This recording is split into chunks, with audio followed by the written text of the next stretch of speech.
Hi and welcome to Hihu, where we take a look back at landmark games from the past and see how they hold up to current industry trends and standards. In this video, we'll be taking a look at Call of Juarez from 2006. On this channel, I've previously reviewed Call of Juarez Gunslinger from 2013, but I thought I might take a step back and go to the original game that started off the series. Call of Juarez is a first-person western shooter made by Techland, running on the Chrome 2 engine. As technology has advanced and our expectations on how a first-person should perform, how does Call of Juarez hold up in all?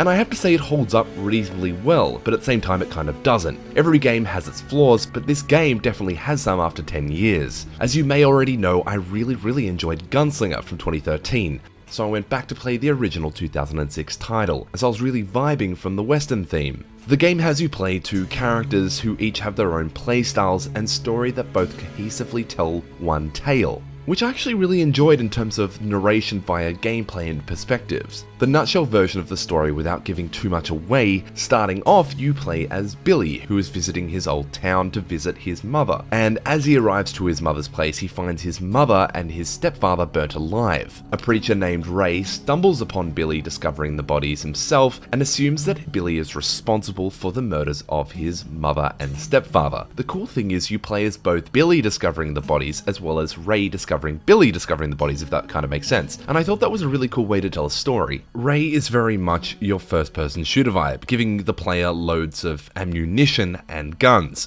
Billy's missions were more of a stealth approach with the bow and arrow-centric gameplay, and this change of pace with Billy's missions were really welcomed because my main gripe with Call of Juarez were Ray's missions. But before I get into the bad, let's go with the good. Now, some of Billy's missions were really fun to play, and I think the mixture of stealth and old-school combat versus the physics was really awesome. Now, when you use your bow and arrow and the arrow is pulled, time slows down, and when it's released it reverts back to normal time, resulting in pretty much instant kills and hilarious yet satisfying ragdoll deaths. Sometimes it was a little bit stupid when the enemies weren't noticing their allies being shot down, but aside from that, a lot of the missions were really well constructed. Billy does have some pretty weird and out of the place platforming segments to his levels. Now, I'm not too sure how things were in 2006 and if these were actually considered good. First-person platforming has actually come quite far. Even the company that made Call of Juarez prides itself on its own strides in platforming. Looking at, let's say, Techland's 2015 release of Dying Light, they allow the player to perform some pretty death-defying stunts whilst also killing many zombies. However, Call of Juarez, things are a little different, and, you know, it was made in 2006, so I kind of forgive them for that. But obviously you have a linear path to follow, and the only way to get from A to B is, let's say, to throw your rope onto a tree and jump across. And that kind of sounds easy, but in practice, it's really not. If only the mechanics were smoother, but hey, look, this game is 10 years old after all.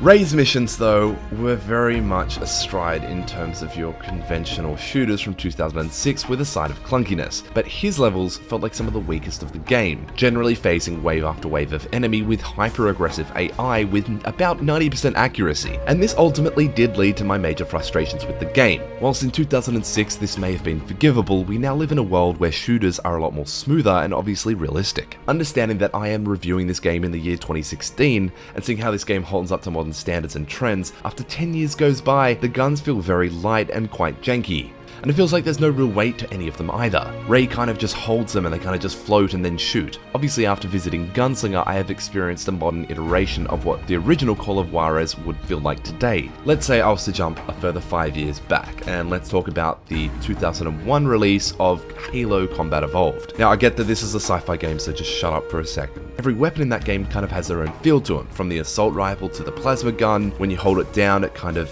builds up and then you get to release it. And then you also, let's say, have the Needler with the frantic shards that get shot out in quick succession. Then moving 5 years forward to a western shooter, and yes, again, sci-fi western, completely different, I get that, but hardly any of the weapons actually felt different, and they all kind of had the same treatment to them with slightly different damage and spread. But on a more positive note, the one interesting thing and moderately fun thing to play as Ray is to whip out his Bible and say small verses from it. The gun battles aren't bad, don't get me wrong, they're just weak and have no real impact. As I previously mentioned, the AI is ultra aggressive with perfect aim, often giving Ray little room for the element of surprise. Enemies would often stand in the open, allowing them to be shot very easily, but at the same time, they would have 90% accuracy, even at long distances. There was one level where I was in a mine and you were ascending through the shafts, only for me to be confused as to where I was taking damage from, only to realize that the enemy had spotted me from several levels above and was shooting with perfect accuracy. Later missions had the same thing, and I found it really fatiguing.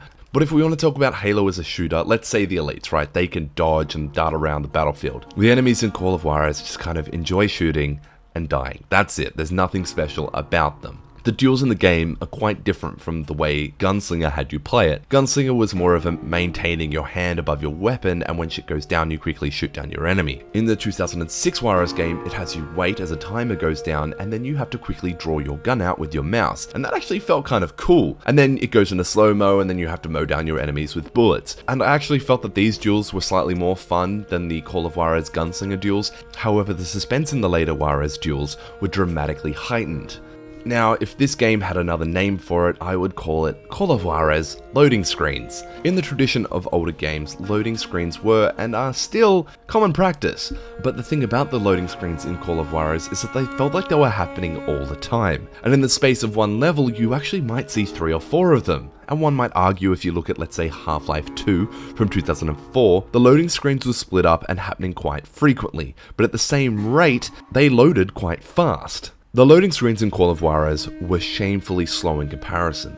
Loading screens are still a thing. Like, I recently played Dishonored 2, and even that game had some painfully slow loading screens. But in 2016, I don't think we should have this problem anymore. The game sells for around $10 on Steam, and roughly takes 8 to 9 hours to complete. Probably a little bit too long considering how fatigued I was with Ray's missions. But all in all, this isn't a bad game. But after 10 years, the game hasn't really aged as well as some might have hoped. With clunky guns, stupid AI, and an overabundance of loading screens with a mediocre story, I find myself questioning $10 as the value of the game. It's a fun time, don't get me wrong. The western settings and the stealth levels with Billy really made this game enjoyable. I can recommend you pick this game up on sale if you are keen. If you've played this one before, don't let my opinion piss you off. Let those rose-tinted glasses define who you are. I honestly don't care. But I assure you, after 10 years, the combat is clunky in comparison to what we're used to today. And that's the point of this review, seeing how it holds up. Let me know what you think of the Call of Juarez series in the comments below. If you have any game suggestions, hit me up too. If you like what you've seen here and you want to see more, hit the like and sub button. This is Shawnee Maurice from Hihu.